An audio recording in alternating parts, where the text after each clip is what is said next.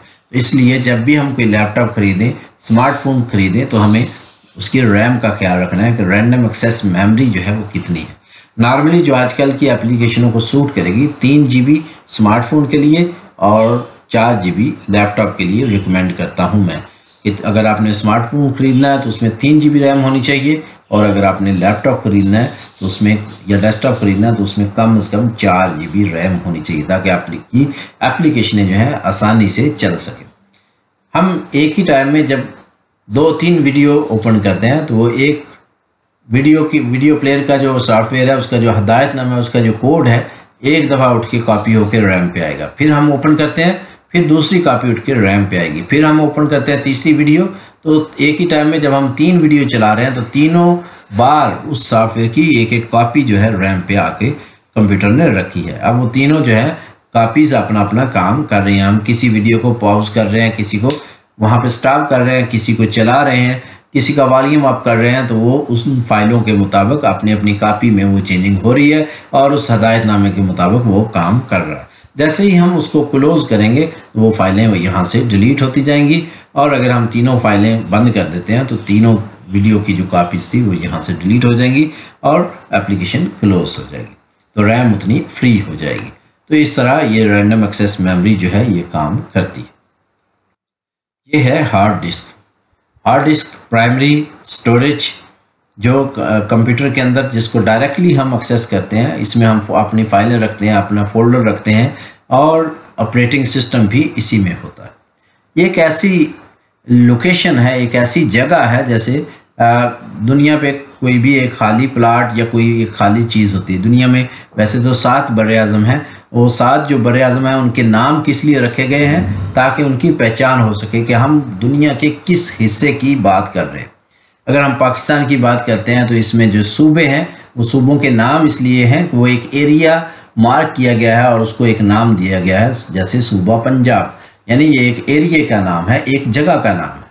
इसी तरह इस हार्ड डिस्क के अंदर हम मुख्तलिफ एरिए बनाते हैं और उन एरियों के, उन जगहों के फिर हम नाम देते हैं, और इनके नाम इंग्लिश का जो अल्फ़ाबेट, कैपिटल अल्फ़ाबेट होते हैं उससे रखे जाते हैं। मसलन जो drive C, drive D, drive E, तो ये क्या है, ये हार्ड डिस्क की पार्टीशन है और उसके फिर ये नाम है। इसमें जो लाजमी हिस्सा है वो है ड्राइव C। वो लाजमी हिस्सा क्यों है, क्योंकि बाय डिफ़ॉल्ट जब कोई भी हम जगह का नाम नहीं रखते तो पहले से जितने भी इसमें कंपोनेंट लगे होते हैं मदरबोर्ड के ऊपर, उनमें पहले से जो सॉफ्टवेयर, उनमें हदायतनामा, उनका प्रोग्राम होता है, उसमें लिखा होता है कि हार्ड डिस्क के अंदर एक जगह होगी जिसका नाम होगा ड्राइव C। उसमें जाके मज़ीद जो ऑपरेटिंग सिस्टम होगा उसको ऑपरेट करो।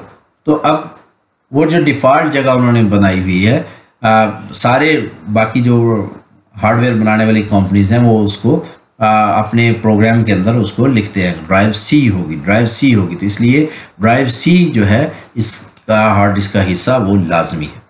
यहाँ पे हमें ज़रूर लिखना, एक हिस्सा बनाना पड़ेगा जिसका नाम होगा ड्राइव C। बाकी जो है ऑप्शनल है, हम उसमें ड्राइव D बनाएं या ना बनाएं, E बनाएं या ना बनाएं, लेकिन C लाजमी होनी चाहिए। अगर C नहीं होगी तो हम उसमें अब विंडो इंस्टॉल नहीं कर सकते, कोई भी ऑपरेटिंग सिस्टम इंस्टॉल नहीं कर सकते।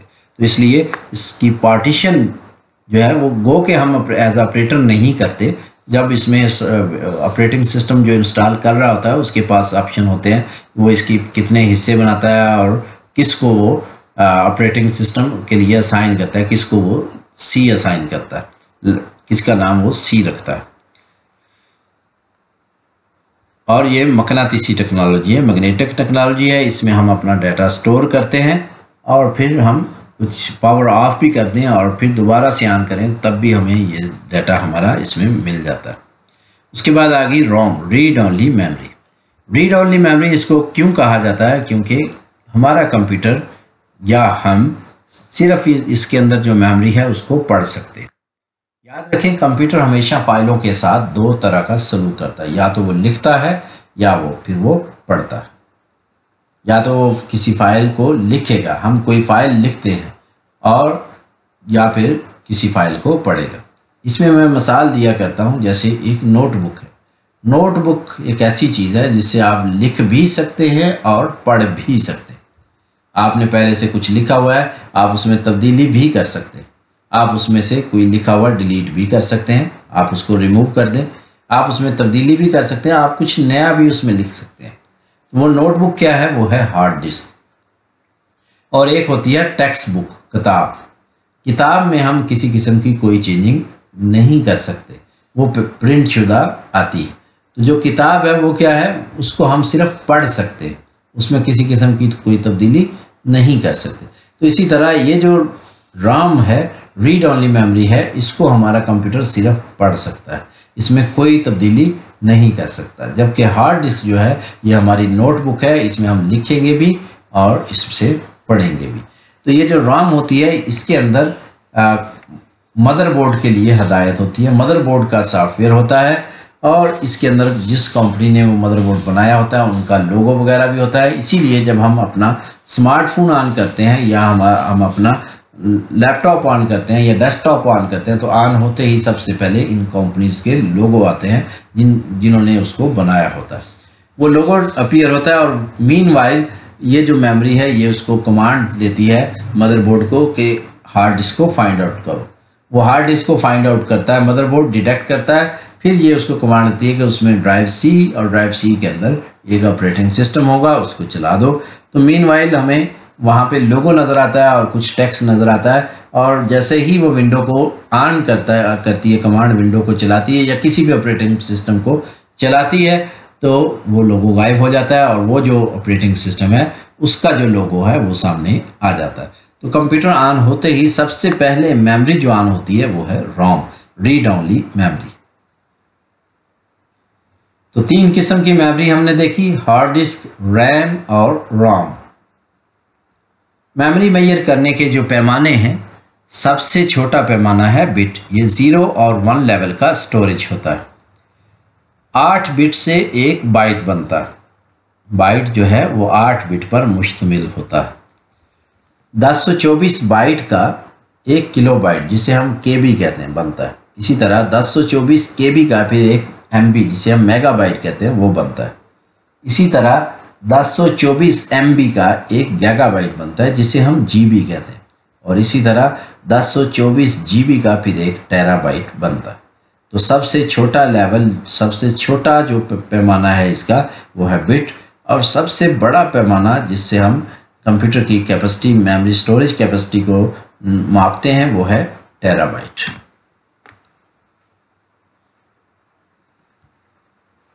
कंप्यूटर के साथ जो एसेसरी लगती है उसमें बेसिक एसेसरी जो ज़रूरी होती है उसमें है माउस। माउस के ऊपर 3 किस्म के क्लिक होते हैं, राइट क्लिक, लेफ्ट क्लिक और सेंट्रल स्क्रॉलिंग व्हील। उसके नीचे भी एक बटन होता है जिसे सेंट्रल बटन भी कहते हैं, यानी ये स्क्रॉलिंग व्हील जो है वो क्लिक भी होता है और उसको हम स्क्रॉल भी करते हैं। तो राइट क्लिक यानी मेन्यू क्लिक और लेफ्ट क्लिक यानी जर्नल क्लिक। आप किसी भी होटल में जाते हैं तो वो आपको एक मेन्यू देता है कि यहाँ पे आप क्या कुछ खा सकते हैं। इसी तरह इसको क्लिक करने से हम जिस कंप्यूटर की जिस भी जगह पर खड़े होते हैं, हम जब राइट क्लिक करेंगे, मेन्यू क्लिक करेंगे, तो वो हमें एक मेन्यू देगा, हमें कुछ टूल देगा या हमें कुछ ऑप्शन देगा कि हम यहाँ पे रहते हुए क्या कुछ कर सकते हैं। और जो करने की लिस्ट है, जो ऑप्शन हमारे पास होंगे उसे मेन्यू कहते हैं, इसलिए इसको कहते हैं मेन्यू क्लिक। हम जिस भी जगह पर खड़े हैं, हम राइट क्लिक करेंगे तो हमारे सामने एक मेन्यू खुल के सामने आ जाएगा। अब उस मेन्यू से जिस तरह वो बैरा लेके आता है होटल पे कि आपने क्या कुछ खाना है, तो हम उसमें से टिक करते हैं ये या सिलेक्ट करते हैं। तो सिलेक्ट करने के लिए हमें या तो उसको वर्बली बता देते हैं या फिर हम किसी पेन से उसको टिक करके देते हैं। तो उसके लिए यहाँ पे जो लेफ़्ट क्लिक है वो है सिलेक्शन क्लिक या जर्नल क्लिक भी आप उसे कह सकते हैं, यानी उस मेन्यू से जो आप चीज़ सिलेक्ट करेंगे वो आप लेफ़्ट से करेंगे। मेन्यू ओपन करने के लिए राइट क्लिक और फिर सिलेक्ट करने के लिए लेफ़्ट क्लिक। तो मैं राइट क्लिक, मेन्यू क्लिक और लेफ़्ट क्लिक सिलेक्शन क्लिक। और सेंटर में जो स्क्रॉलिंग व्हील है, ये स्क्रॉल करना यानी पेज को ऊपर नीचे करना, उसके काम आता है। इसके नीचे भी एक बटन है जिसे सेंट्रल बटन कहते हैं, वो कभी कभार यूज़ होता है और उसका इस्तेमाल क्या है वो आने वाले लेक्चर्स में हम देखेंगे। CPU सेंट्रल प्रोसेसिंग यूनिट, इसके अंदर वो सारे कंपोनेंट होते हैं जो अभी हमने देखे, हार्डवेयर, प्रोसेसर, मदरबोर्ड और कूलिंग फैन और बाकी सारी पावर सप्लाई, ये सारे इसके अंदर लगे होते हैं। अगर आपका मदरबोर्ड ग्राफिक कार्ड को सपोर्ट करता है और उसकी ग्राफिक कार्ड हमने लगाया हुआ है हैवी किस्म का, या आपके मदरबोर्ड के वैसे ही ग्राफिक हैवी है और बिल्ट इन है और उसमें हाई ग्राफिक जो है कैपेसिटी है, तो उसको हम GPU भी कह सकते हैं, ग्राफिक प्रोसेसिंग यूनिट। मॉनिटर, ये एक आउटपुट डिवाइस है। इनकी भी 2-3 जो टेक्नोलॉजी की किस्में वो हमने देखी। एक मॉनिटर होता था पहले, वो बड़ा टीवी की तरह का, फिर TFT, फिर LCD, तो ये सारी इसकी टेक्नोलॉजी के नाम है। एक्चुअली ये एक आउटपुट डिवाइस है जिसे हम डिस्प्ले लेते हैं। कंप्यूटर के ऊपर ये जो राइट साइड पे 2 आपको पोर्ट नज़र आ रही हैं, ये अक्सर आपको लैपटॉप पे भी डेस्कटॉप पे भी मिलेंगे। इसको कहते हैं USB पोर्ट्स। इनके ज़रिए हम कोई भी USB डिवाइस जो है कंप्यूटर के साथ कनेक्ट करते हैं। जैसे हमारा USB माउस है, हमारा USB कीबोर्ड है, हमारे USB स्पीकर हैं, USB प्रिंटर है, USB माइक है, USB कैमरा है, तो इस तरह USB card reader, USB flash memory, तो इस तरह बहुत सारी USB की डिवाइसेस मार्केट में अवेलेबल हैं जिसको हम कंप्यूटर के साथ कनेक्ट करने के लिए USB पोर्ट के ज़रिए कनेक्ट करते हैं।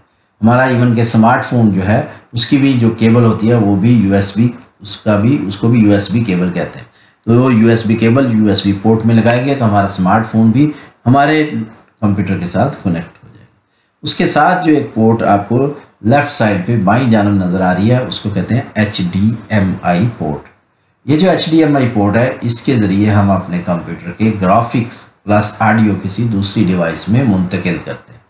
मिसाल के तौर पे अगर आपको आपके घर वाले कहते हैं आप जो अपने डेस्कटॉप पे ये जो वीडियो देख रहे हैं ये हमें इस बड़ी स्क्रीन पे दिखा दो, इस बड़ी LCD पे दिखा दो, तो आपको उसके लिए क्या चाहिए, HDMI केबल चाहिए। आप उसका एक सिरा अपने लैपटॉप में इस पोर्ट में लगाएंगे, अपने डेस्कटॉप में इस पोर्ट में लगाएंगे और दूसरा सिरा आप LCD में लगाएंगे, वहाँ पे भी HDMI पोर्ट बनी होगी। तो आप जब उसको लगाएंगे तो आपके ग्राफिक प्लस ऑडियो उस डिवाइस में मुंतकिल, यानी आपकी स्क्रीन भी और जो आप अगर वीडियो चला रहे हैं तो उसका जो साउंड है वो भी उस LCD के स्पीकरों से वो साउंड सुनाई देगा और उस LCD पे आपका डिस्प्ले भी आ जाएगा। तो इस तरह हम अपने कंप्यूटर के ग्राफिक प्लस ऑडियो किसी दूसरी डिवाइस में मुंतकिल करने के लिए HDMI केबल का इस्तेमाल करते हैं। कीबोर्ड एक इनपुट डिवाइस है जिसके ज़रिए हम कंप्यूटर में डाटा इनपुट करते हैं। कंप्यूटर ऑन होते ही जिस लोकेशन पे, जिस जगह पे आके वो रुक जाता है उसे कहते हैं डेस्कटॉप। ये जो आपको ब्लू से एक स्क्रीन नज़र आ रही है और उसके नीचे ग्रीन पट्टी है, इसे कहते हैं डेस्कटॉप, या इसे आप होम स्क्रीन, अगर स्मार्टफोन है तो फिर आप उसे होम स्क्रीन कहेंगे, लैपटॉप है या डेस्कटॉप है तो उसमें आप इस जगह को डेस्कटॉप ही कहेंगे। तो इस जगह का नाम है डेस्कटॉप। उसके बाद हम अपने कंप्यूटर की किसी भी जगह से कोई भी फोल्डर ओपन करेंगे तो वो फोल्डर जो ओपन होगा वो होगा विंडो एक्सप्लोरर में। ये जो नीचे आपको एक नज़र आ रहा है ये है विंडो एक्सप्लोरर। तो विंडो एक्सप्लोरर के अंदर हमारा कोई भी फोल्डर जब हम ओपन करते हैं वो जिसमें खुलता है उसे कहते हैं विंडो एक्सप्लोरर। याद रखें कि 2 तरह के एक्सप्लोरर कंप्यूटर में होते हैं, एक होता है विंडो एक्सप्लोरर और दूसरा होता है इंटरनेट एक्सप्लोरर। एक्सप्लोर करने वाला एक्सप्लोरर, तो एक्सप्लोर करना, एक्सप्लेन करना यानी किसी चीज़ को खोलना। तो हम जब भी किसी फोल्डर को खोलेंगे तो उसके अंदर जो भी फाइलें हैं या फोल्डर हैं वो हमें इस एक्सप्लोरर के अंदर से नज़र आएंगे। इसी तरह अगर हम इंटरनेट से कोई चीज़ खोलेंगे तो हमें उसके लिए इंटरनेट एक्सप्लोरर चाहिए, और विंडो में अगर कोई चीज़ ओपन करनी है तो उसके लिए हमें विंडो एक्सप्लोरर चाहिए। विंडो एक्सप्लोरर के बहुत सारे फंक्शन हैं जिसको हम डिटेल के साथ पढ़ेंगे। हमारे डेस्कटॉप के बॉटम पे जो ग्रीन पट्टी आपको नज़र आ रही है इसे कहते हैं टास्क बार। टास्क बार की लेफ़्ट साइड पे एक बटन है जिसे कहते हैं विंडो बटन। उसको क्लिक करने से हमारा प्रोग्राम मेन्यू जो है हमारे उस लैपटॉप में या डेस्कटॉप में